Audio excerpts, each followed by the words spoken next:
I bet you are disciplined in business. You are focused on your leadership, maybe even super intentional at home, but you are pushing your rest to the margins, burning sleep like it's an option, or maybe like you are the no sleep champion.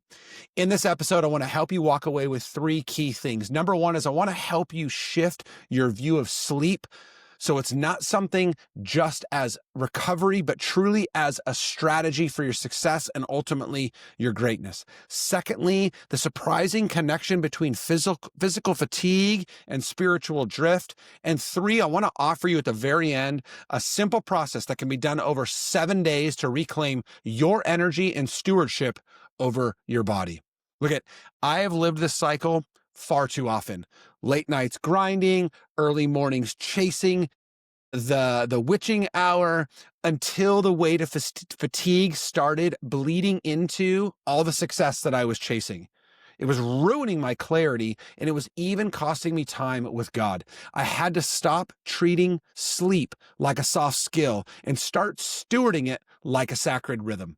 So let's talk about how to align your rest with your calling so you no longer chase burnout, trying to carry what God never asked you to carry without margin. Men of greatness, rise and stand tall.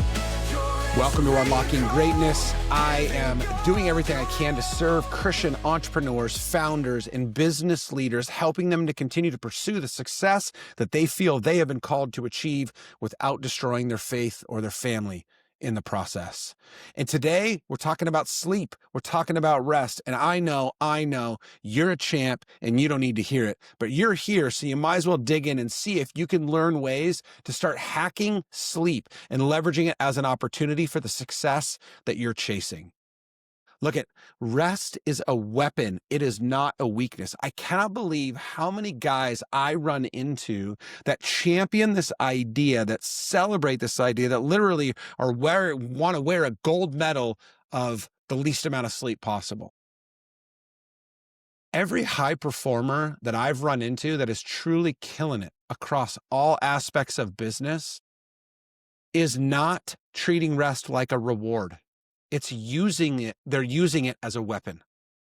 When you are focused, when you are leveraging sleep, when you are leveraging rest, when you are leveraging recovery, it allows you to unlock levels inside yourself that sleep deprivation will never possibly allow you to dig into.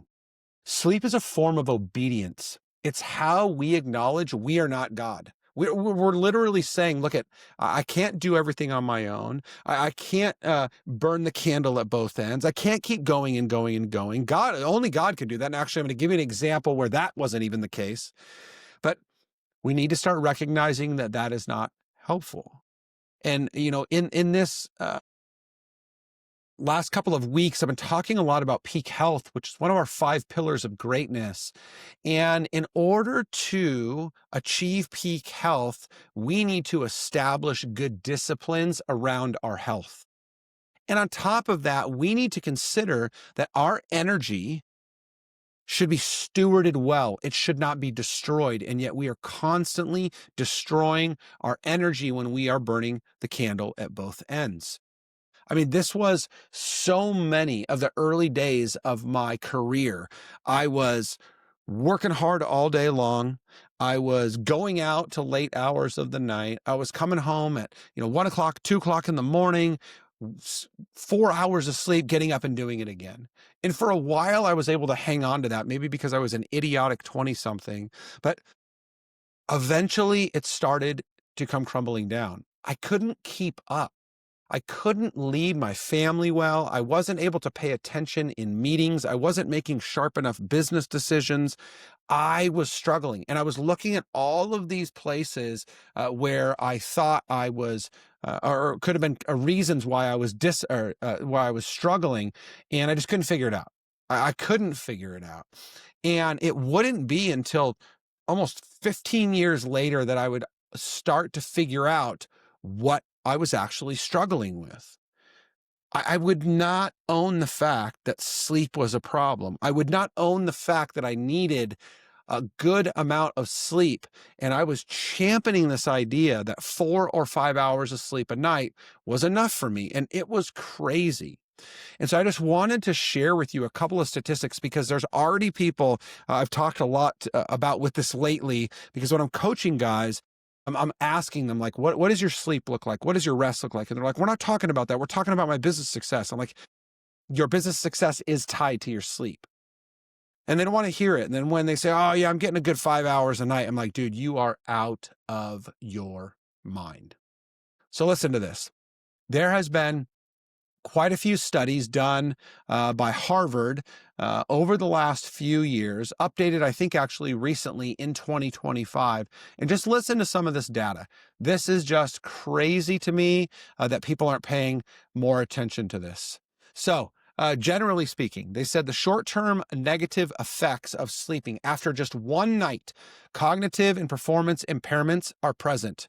Sleep deprivation slows reaction times. It impairs hand-eye coordination. It reduces focus, judgment, and decision-making effects comparable to alcohol intoxication. So, if you've ever had a few too many drinks, what it feels like to be impaired.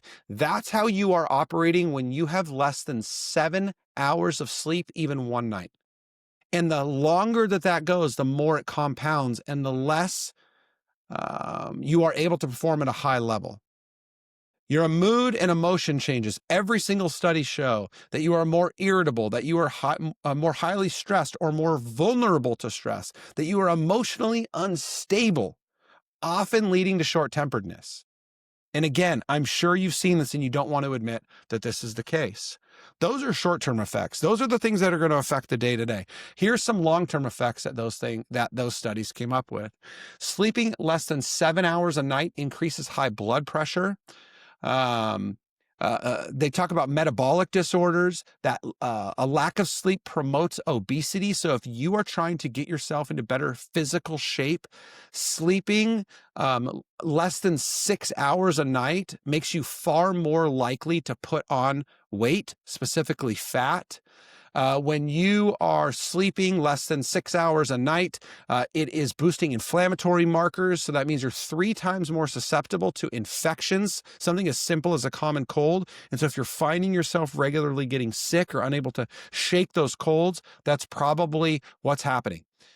Sleeping 5 hours or fewer a night raises all-cause death by up to 15%. It is incredible to me how much this data is staring guys in the face and how much they just want to ignore it because they think that they're weak by sleeping a minimum of 7 hours a night. It's just absurd to me. Why would you risk putting yourself in a place when you are not able to perform at the highest level when you have such big, crazy goals in front of you? Don't you want to be in optimal physical condition, optimal mental, optimal emotional condition, optimal spiritual condition every single day so you can get after those things? Why would you give up even one night of good sleep if you don't have to? My encouragement to you is if you think that you are impenetrable, and I'm gonna expand on this later. I'm actually gonna walk through an entire 7-day sleep audit. But for now, I would just say, just think about your last 7 days of sleep. How many hours did you get and how did you perform in each of those 7 days? So simple kind of takeaway there. If you think sleep is a weakness and you don't see it as the weapon for good warfare, I would encourage you to audit your last 7 days. And again, I'm going to expand on that in a little bit. So just sit tight with me while I get there. Another thing that I think is really important is fatigue is often a silent killer in our pursuit of purpose. Physical fatigue does not just affect our energy. It clouds our judgment. It dulls our spirit, and it makes us reactive instead of reflective. Again, those studies continue to point to the fact that when we have less than 7 hours of sleep, which I'll talk about this again in a second, but 7 hours of sleep is not 7 hours in bed. It is usually a minimum of 7.5 hours in bed, if not 8, depending upon your sleep hygiene and your ability to gain good quality sleep on a consistent basis.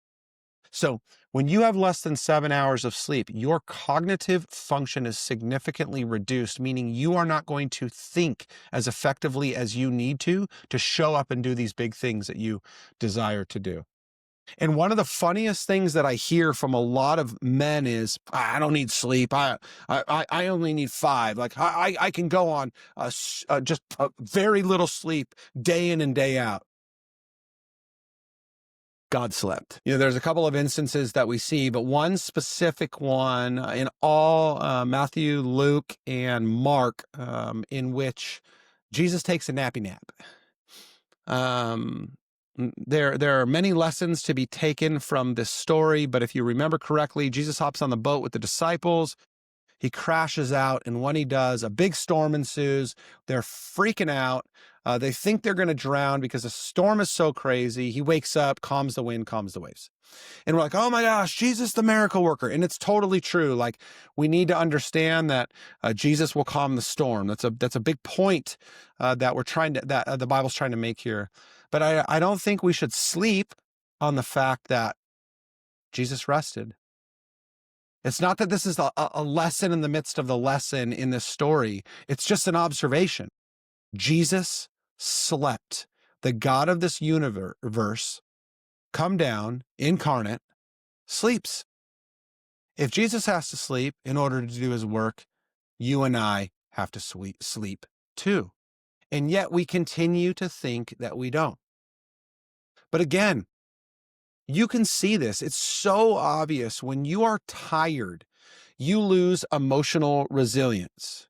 You miss cues in business from your wife, from your kids. You default to trying to take control of everything, or you default to isolation. It's like, I just have to separate myself. I'm just exhausted and I can't think anymore. A man who is physically depleted will not be able to show up as his best self, meaning he is not going to be the husband, the father, the business leader that he desires to be. And you're here, you're listening to this podcast, you watch my videos. I know it's because you desire to be great. You desire to achieve greatness in every single area of life. You want to give it everything you have. You want to pour your entire life into the calling that God has on it, but you're not giving it a chance because you're too tough. You're too cool, because you're 1 in a million and you don't need sleep. And I get it. There are certain people that are able to function better on less sleep than others. But I got to tell you right now, you're probably not the exception to the rule. You think you are, because you think that you need to maximize every hour and sleep is a waste. But again, sleep is a weapon. I would encourage you to think, is there one area where fatigue is making you less of a man than you want to be? Here's a couple of thoughts. You're so exhausted from burning the candle at both ends that you sleep through your alarm and you have to set 15 alarms. Or maybe you just don't have time to get up and read your Bible in the morning because you got up a little bit later than you wanted to and you need to hit the day. Or maybe you get home from work and you're just freaking burnt out, exhausted, and you don't even have time for your wife and kids. You just want to go lay down on the couch and do nothing. Or you've been really meaning to get back into a flow of going to the gym, but you're just too lazy because you haven't been sleeping well enough. Your body's just exhausted. All of these signs point to the fact that fatigue is making you less of a man. Start protecting your sleep like your life depends on it, because it does. It is medically necessary, biologically necessary, physically necessary, emotionally, mentally, and spiritually necessary. And I don't know about you, but I have some damn big things that I'm setting my mind to. I've got some huge, crazy goals. I have to be my optimal self every step of the way, because if I am not, I am going to come up short. And I can't afford to come up short. I don't have time to waste. And so I'm going to make sure that I invest as much into sleeping as I possibly can. So before I share, I want to share this this 7-day sleep audit that I think is going to be super helpful for you. So sit tight for that, because that will be really important. But I just want to share with you just something that I've done practically that was really an awakening for me. And this started back in 2019. So I'd been back into business for myself for about a year. Man, I was just hitting it hard. I was trying to pick up as many clients as I can. I was trying to take on as many clients as I can. I was traveling as often as I can.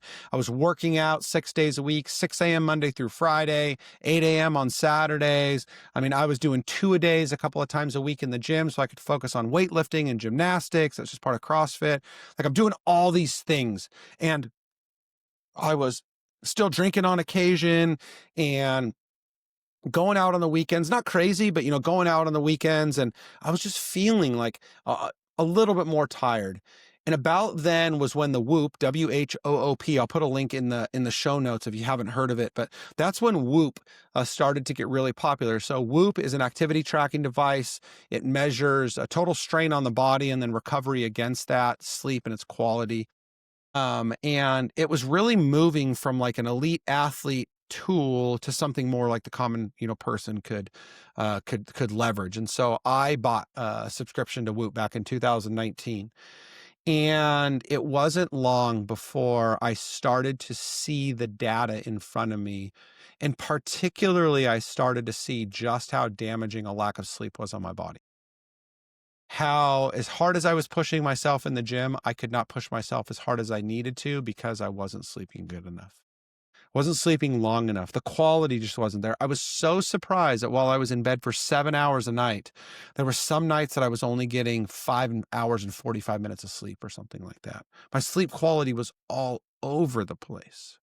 And so little by little, I started reading, listening to podcasts, and I just started to understand how to have better sleep hygiene. And so I was drinking less. I was not scrolling in bed anymore at night. I was trying to go to bed at the same time every single night. I was trying not to push it too hard. I was resting more when I noticed that my body was under much heavier strain and not recovering well. And lo and behold, my recovery scores with Whoop started to go up. And I realized that I was able to control my body's recovery, which then allowed me to control the intensity by which I could give to the next day when I had my sleep under control. That Whoop was probably one of the best, if not the best, investments I've ever made into my health and fitness. And it is worth every penny. I have been a subscriber every year since. I wear it every single day. You can see it if you're watching the video. Wear it as a wrist strap or a bicep strap. And it illuminated, it allowed me to see the data for what it was. I was no longer trusting my judgment of, oh, I feel good enough. It was actually showing me hard data to determine how well rested my body was, how well recovered my body was. So my encouragement to you, and again, as I step into this like sleep audit that I want to help you with, I just want to say that like, build a sleep strategy that fuels your success. Build a sleep strategy that allows you to leave a legacy of greatness, that allows you to build a legacy of greatness. I want you to start seeing sleep as a foundation for sustained strength. It's not a luxury. It's a strategy. It is an absolute necessity if you want to be successful. You also need to make sure that you are building a repeatable rhythm that aligns your health with your overall mission. If you've got a big vision and a crazy mission that you believe God has called you to, you need a repeatable rhythm to ensure your health is in optimal condition at all times. I've talked about this on this podcast. I've talked about this on social media.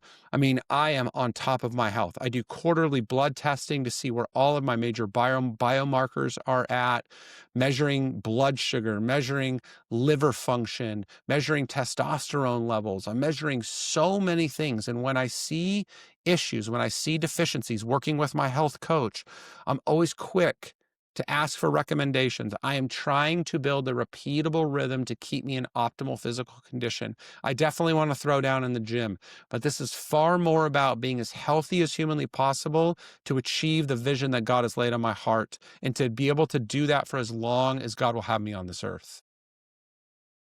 You need to build a repeatable rhythm.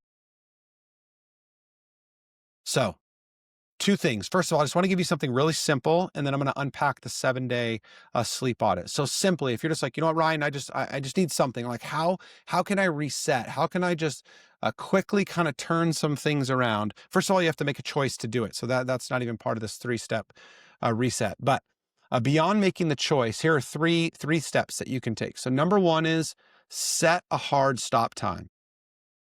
You have a hard stop every single night when you will no longer look at a screen, you will no longer scroll, you will no longer work.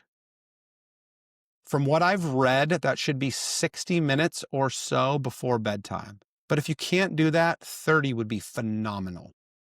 If you're scrolling right up till bedtime, 30 would be amazing. So 30 to 60 minutes, no screens, no work, no heavy brain function before bed, no heavy stimulation before bed. Okay?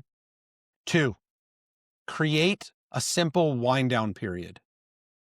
A little bit of light movement, maybe a little walk or some stretching, then move into stillness, whether that's some prayer or maybe journaling. And then finally, just a little mental preparation for what's coming the next day. And what's great about the prayer is you can pray your way into mental preparation for the next day. You can write down a few things if you want in your journal as you go, or maybe a couple of tasks. But if that's going to cause you to get too stressed out thinking about what you have to accomplish tomorrow, then just focus more on the stillness and the prayer. And then 3, protect your environment. Cool down the house. Make sure that room is as tech-free as humanly possible. And make sure you have a consistent bedtime and wake time. So just as a suggestion, or just as an example, I try to be in bed by 10 o'clock every single night. And as funny as it sounds, my alarm goes off at 6:27 every single morning. There's a lot of reasons for that, but 10 o'clock at night, 6:27 every single morning. There's one exception to that, and that's Wednesdays. I have a men's Bible study that I go to every week. And so I get up at 5:27 on Wednesdays, which means that I either have to sacrifice a little bit more sleep, or maybe I have to back up my bedtime a little bit farther. Set a hard stop time on your technology and work. Create a simple wind down process, and then finally protect your environment. And make sure that part of protecting that environment is a defined bedtime and a defined wake time. If you implement this simple reset framework, I am certain that it is going to help you drastically, especially if this is something you've been struggling with. But for you high achievers, for you that are like, look at Ryan, I don't just want a simple 3-step process. Like I want something bigger than that. Okay. I have a 7-day sleep audit. I think this is a way to really help you analyze what it is you are struggling with, the deficiencies you have, and how you can fix them. But before I get there, I just want to remind you of kind of like the 3 takeaways so far. If you're not going to do this 7-day audit, or if you're not going to go much farther than this. Number 1, I want you to consider, and I really want you to focus on rest being strategic. It restores your edge, it restores your energy, and your leadership clarity. And we want all those things, right? We're hunting for those things. We're hunting for that edge every single day. Number 2, fatigue is not just physical. I want to remind you that fatigue is spiritual, emotional, and mental sabotage when it's left unchecked. And number 3, stewardship, right? Stewarding your sleep is how you multiply your strength, how you multiply your effectiveness, and how you multiply your endurance over time. So those are the 3 main takeaways before we step into this 7-day sleep audit. Okay, so what is a 7-day sleep audit?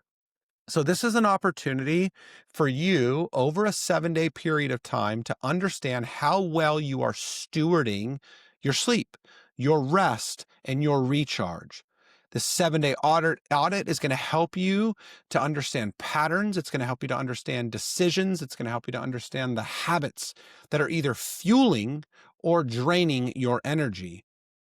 And these are the very things that could be hindering or helping you achieving this massive vision that you have for your life. And I hope you have one. I know I have one. And so I'm trying to focus on this as much as humanly possible. So every single day, you're going to track 5 key areas. At the end of the week, you're going to reflect back on all of these areas. And then I want you just to make sure that you are being as honest as humanly possible as you go through this. Okay, so 7 days. You can start this on Monday. You can start this tomorrow. You can do whatever you want, but 7 straight days is going to be really important. So every day, Monday through Sunday, here's what I would encourage you to track. I would encourage you to track a couple of things. Number one is hours slept. Now, if you don't have a Whoop, if you don't wear an Apple Watch, if you don't wear a device, an Oura Ring, if you don't wear something that is accurately tracking your sleep, then you're not going to know how much you've actually slept. So for now, you're just going to have to write down total time that you were in bed. So hours slept, number one. Number two, bedtime. What time are you actually getting into bed? And if you're doing a little something with your wife, then you're going to want to put the time that you lay your head back down on the pillow after that's over. So bedtime and then wake time. So hours slept, bedtime, wake time. Next, I'm going to encourage you to track whether you are screen free for that 30 to 60 hour window or not. Be honest. I mean, you could lie about it, but it's only going to hurt or help you. So whether you choose 30 to 60 minutes, are you or are you not on a screen during that time? Next, I want you to, on a scale of 1 to 10, each day that you wake up, as you're doing this, right, that's when you're going to log all this stuff. On a scale of 1 to 10, I just want you to jot down your energy level. Obviously, once you get up, I don't know, rub out the eyes, brush your teeth, and then just take stock. How well do I feel? How much energy do I have? Scale of 1 to 10. And then lastly, just any notes, any triggers, any stress, any breakdowns, any wins, anything that's happened over the course of that week for 7 days. Okay. So you're going to do all of those things. And then at the end of 7 days, you're then going to answer 5 questions that should help you to reflect back on your sleep habits and what's working and maybe what's not working. So, number one, what patterns did I notice about my bedtime and energy the next day? So what patterns did I notice about my bedtime and the energy the next day? 2, what triggered my worst night of sleep or worst nights of sleep if you had multiples? Number 3, what helped my best nights of sleep as well as rest and recovery? So if I felt amazing, I probably was really well rested. And if I really got to throw down that next day in the gym, that was probably a good night. What helped to do that? Was it bedtime? Was it awake time? Was it certain habits you had before bed? What was that? And I can tell you, excuse me, for me, there are specific things that my Whoop has picked up on over time that truly do positively impact my body's ability to be able to sleep well and recover. Things like wearing a nasal strip that helps me sleep far better. I rest well, I recover well. The nights that my wife and I do have sex together, I recover way better. It's like multiple points better than when we don't. When I get to bed at a consistent at the same consistent time, when I'm in bed at 10 and up at 6, when I'm on that window, I seem to sleep way better and recover way better. So those are some things for me. Also, like if I ate a really heavy dinner, that's going to hinder. When I used to have alcohol, even just one drink, it would significantly negatively impact my ability to recover. So again, what helped my best nights? And then what helped to best produce rest and recovery? Number 4, what evening habits need to be eliminated or replaced? What evening habits need to be eliminated or replaced? Screen time, late night meals, work emails, whatever it is. What types of things, crazy shows you're watching, what types of things need to be eliminated because you see that they're hindering your ability to sleep well? And then lastly, where am I treating sleep as optional instead of essential to my leadership? Where am I treating sleep as optional instead of essential to my leadership, and instead of being essential to my path to greatness? Where am I missing the mark? Where am I allowing these things to hurt me in the ways that they do? Look, you may think I'm crazy, but I've got 52 guys right now in a community, private men's group, our Men of Greatness Brotherhood, that are regularly talking about things like this, how we're resting and recovering, how it's impacting our ability to be able to perform at a higher level. And so it's happening on a regular basis. By the way, if you want to be in a community like that, if you want to participate in those types of conversations, want to find ways to get the very most out of your day every single day, join our community. It's free. School.com/men of greatness. I'll put a link down in the show notes. You can check it out there as well. But look at, if this is stirring something up in you, if you're like, man, you know what? Yeah, I am a little bit more stressed out than normal. Man, I am tired a lot. Man, I'm crashing in the afternoon. I'm finding myself consuming way more caffeine. Consider the sleep audit. Go back, listen to what I said, write that down, take those notes. I thought about putting this into a document, and I'm like, I don't need to do that. You can just listen back. You can take your own notes. It is so incredibly beneficial for you to focus on your sleep. You need clarity. You need top cognitive function if you are going to deliver on what you believe you are called to. Show yourself that you are worth it. Show yourself that you're willing to invest, that you actually are willing to do whatever it takes in order to achieve the greatness that you believe that you've been called to. And again, if you don't want to walk this journey alone, if you want some accountability, some support, some encouragement, some questions answered, some ideas, join our community. We are talking about these things all the time because we are not going to pretend that we've got it all together. We believe that together we can build the right rhythms and hold each other accountable to those rhythms to ultimately achieve the greatness that God has created us for. Thank you guys so much. Appreciate the support. Like, share, subscribe, do all those things. Make sure that if you are not part of our free community, that you check that thing out. We are growing day by day, and I'm excited to see where we're going next. We have incredible plans for 2026, live retreats, experiences, golf outings, even some couple stuff that we're going to be working on. And by the way, speaking of couples, got a really cool podcast series coming up with my wife where we're going to do quite a few episodes together, just talking about the highs and lows of marriage and everything in between. So sit tight, buckle up, because that's going to be a fun one with my wife, Michelle. In the meantime, you guys, get out there and achieve all that God has created you for. Peace.